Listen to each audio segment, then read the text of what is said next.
నమస్తే అందరికి welcome to Aruna's kitchen.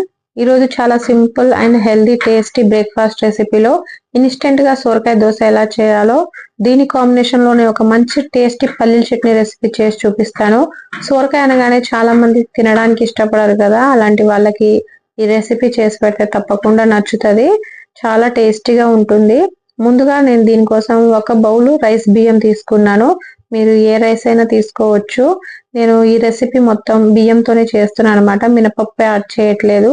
ఈ బియ్యం నేను 3-4 సార్లు నీట్గా వాష్ చేసుకున్నాను. వాష్ చేసుకుని దీంట్లో 1/2 టీ స్పూన్ మెంతులు వేసుకొని 4 గంటల పాటు నానబెట్టుకోవాలి. ముందు నానబెట్టుకుంటే ఈ రెసిపీ అనేది చక్కగా చేసుకోవచ్చు మనం ఇన్స్టెంట్ గా. నేను చాలా లేత సోరకాయ తీసుకున్నాను. మీ ఏ సోరకాయ అవైలబుల్ గా ఉంటే ఏదైనా తీసుకోవచ్చు. దీంట్లోంచి నేను హాఫ్ పోర్షన్ తీసుకుంటున్నా. ఈ సోరకాయ అనేది చాలా లేతగా ఉంది. ఒకవేళ మీరు గింజలు అనేది బాగా ముదిరినవి ఉంటే గింజలని తీసేసి పైన తొక్క రిమూవ్ చేసి ఇలా పీసెస్ గా కట్ చేసుకొని యాడ్ చేసుకోవచ్చు. నేను ఒక పెద్ద బౌల్ నిండా సొరకాయ ముక్కలు కట్ చేసుకున్నా. ముందుగా నేను బియ్యం నానబెట్టుకున్నాను కదా, దాన్ని మళ్ళీ ఒకసారి వాష్ చేసుకొని ఇలా మిక్సీ జార్ లో తీసుకోవాలి. దీంట్లో మీరు కావాలనుకుంటే జీలకర్ర, కొత్తిమీర కూడా యాడ్ చేసుకోవచ్చు. నేను కారానికి తగ్గట్టు 2 పచ్చిమిర్చి అనేది యాడ్ చేసుకుంటున్నాను. ఇప్పుడు జార్లోని రైస్ వేసుకున్న తర్వాత ఈ సోరకాయ ముక్కలు యాడ్ చేస్తున్నా. నేను అందులోనే 2 పచ్చిమిర్చిలు తెంపుకొని వేసుకుంటున్నాను. మీరు కారం ఎక్కువ కావాలనుకుంటే కూడా వేసుకోవచ్చు. అలానే 1 ఇంచు అల్లం వేసుకుంటున్నాను. అల్లం వేయడం వల్ల మంచి టేస్ట్ వస్తుంది. ఒక్కసారి మీరు తప్పకుండా ట్రై చేయండి. దీంట్లో వాటర్ అనేది కొంచెం యాడ్ చేసుకొని ఫైన్ పేస్ట్ లాగా గ్రైండ్ చేసుకోవాలి. మరి మెత్తగా కాకుండా మనం దోశ బ్యాటర్ ఎలా ఉంటుందో అలా కొంచెం బరకగానే గ్రైండ్ చేసుకోవాలన్నమాట. ఇలా గ్రైండ్ చేసుకొని వేరే గిన్నెలో తీసుకుంటున్నా. నేను దీంట్లో సాల్ట్ అనేది యాడ్ చేయలేదు. చేసేటప్పుడు ఎంత బ్యాటర్ కావాలనుకుంటే అంత బ్యాటర్ తీసుకొని దాంట్లో టేస్ట్ తగ్గట్టు యాడ్ చేసుకోవచ్చు. మిగతా పిండిని మనము ఫ్రిడ్జ్ లో స్టోర్ చేసుకుంటే 2-3 డేస్ ఉంటుంది. ఇన్స్టెంట్ గా చేసుకోవచ్చు అనమాట. మనకి ఫర్మెంటేషన్ కూడా అవసరం లేదు ఆ బ్యాటర్ కి. అది పక్కన పెట్టేసి ఒక కడాయి తీసుకొని పల్లీలు ఒక బౌల్ తీసుకున్నాను. దీన్ని మీడియం ఫ్లేమ్ లో డ్రై రోస్ట్ చేసుకుంటున్నా. పల్లీల్ని పచ్చి స్మెల్ వెళ్ళేదాకా వేయించుకొని వేరే ప్లేట్ లో తీసుకున్నా. అదే కడాయిలో కారంకి తగ్గట్టు పచ్చిమిర్చి ముక్కలుగా తెంపుకొని ఫస్ట్ డ్రై ఫ్రై చేసుకున్నాను అనమాట. వాటర్ లో క్లీన్ చేశానని చెప్పి ఆయిల్ వేస్తే చిటపటలు ఆడతాయి కదా. 1 స్పూన్ ఆయిల్ వేసుకొని 1/2 స్పూన్ జీలకర్ర, కరివేపాకు కూడా యాడ్ చేసుకున్నాను. చాలా మంది తాలింపులో కరివేపాకు వేస్తే తీసేస్తారనమాట. అందుకే నేను చట్నీలో గ్రైండ్ చేస్తాను.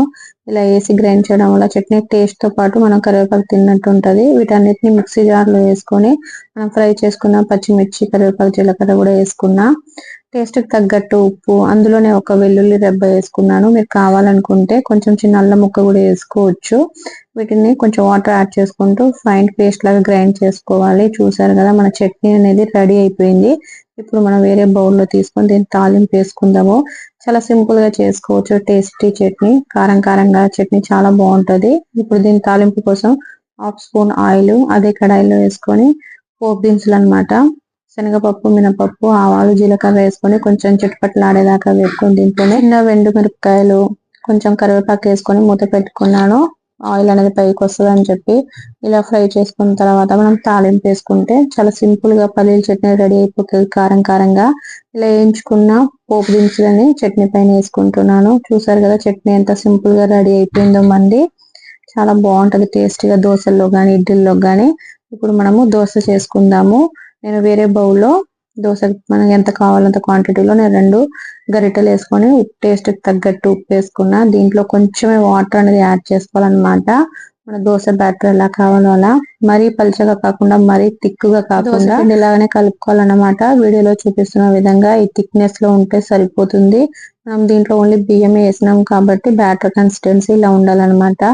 దోశ ప్యాన్ పెట్టుకొని మీ దగ్గర అవైలబుల్ గా ఉంటే ఆ ప్యాన్ పెట్టుకొని కొంచెం నెయ్యి డ్రాప్స్ వేసుకొని ఇలా ఆనియన్ తో రుద్దుకుంటే మనకి దోశ అనేది ఈజీగా వచ్చేస్తుంది.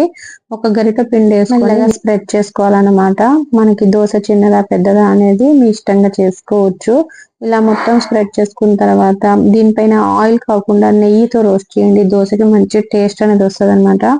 చూసారు కదా, మొత్తం స్ప్రెడ్ చేసుకున్న తర్వాత పైనుంచి 1 స్పూన్ నెయ్యి అనేది వేసుకుంటున్నాను. మధ్యలోంచి మనకి కలర్ అనేది కనిపిస్తుంది అనమాట, కొంచెం బ్రౌన్ కలర్ వచ్చినట్టు. ఇలా మరి హై ఫ్లేమ్ లో కాకుండా మీడియం ఫ్లేమ్ లో దోశను రోస్ట్ చేసుకుంటే మంచిగా ఎగుతుంది, లేకపోతే మధ్యలో మాడిపోతుంది. ఇలా 2 వైపులా కాల్చుకొని తీసుకొని ప్లేట్ లో పెట్టుకుందాం. మనము రెడీ అయిపోయింది సొరకాయ దోశ. చాలా క్రిస్పీగా ఉంటుంది.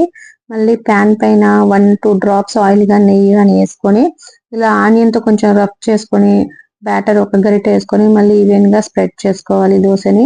మళ్ళీ ఒక స్పూన్ నెయ్యి వేసుకొని రెండు వైపులా కాల్చుకొని మళ్ళీ దోశని తీసుకొని ప్లేట్ లో పెట్టుకుందాము. మనం ముందుగా చేసుకున్న పల్లీల చట్నీ కూడా తీసుకుందాం. చాలా టేస్టీగా ఉంటుంది ఈ కాంబినేషన్. తప్పకుండా ట్రై చేయండి. మీకు ఈ రెసిపీ నచ్చిందా అయితే లైక్ చేసి షేర్ చేసి సబ్స్క్రైబ్ చేసుకోండి. పక్కనే ఉన్న బెల్ ఐకాన్ కూడా క్లిక్ చేసుకుంటే నెక్స్ట్ వచ్చే నా రెసిపీస్ మీకు ఈజీగా తెలుస్తుంది. మీ ఫ్రెండ్స్ అండ్ ఫ్యామిలీతో షేర్ చేయండి. తప్పకుండా సబ్స్క్రైబ్ చేయడం మాత్రం మర్చిపోకండి. దోశ దీని కాంబినేషన్ లో పల్లి చట్నీ అనేది చాలా టేస్టీగా ఉంది. మీరు తప్పకుండా ట్రై చేసి ఎలా వచ్చిందో నాకు ఫీడ్బ్యాక్ అనేది పెట్టండి. బాయ్ అండి.